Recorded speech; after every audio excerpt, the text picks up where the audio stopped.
नहमदुहु व नुसल्ली अला रसूलिहिल करीम।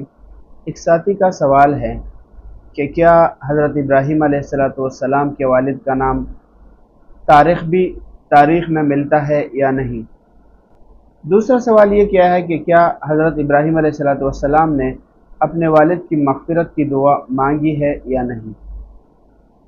अल-जवाब हामिदन व मुसल्लियन अम्मा बाद। पहली बात यह है कि ये बात बिल्कुल सही है कि हज़रत इब्राहीम अलैहिस्सलातु वस्सलाम के वालिद का नाम तारीख़ और तफसीर में तारीख़ भी मिलता है। दूसरी बात वो भी बिल्कुल सही है कि हज़रत इब्राहीम अलैहिस्सलातु वस्सलाम ने अपने वालिद के लिए मग़फ़िरत की दुआ फरमाई थी।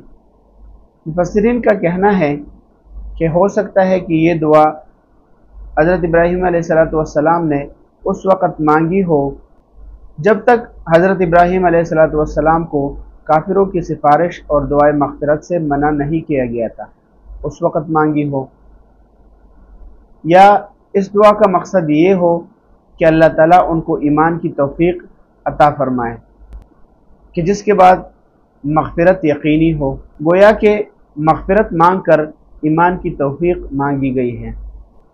जैसे कि कुरान में अल्लाह ताला ने ज़िक्र किया सूरह इब्राहीम आयत नंबर 41 पे, रब्बना ग़फ़िर ली व लिवालिदैया व लिलमुअमिनीना यौम यक़ूमुल हिसाब।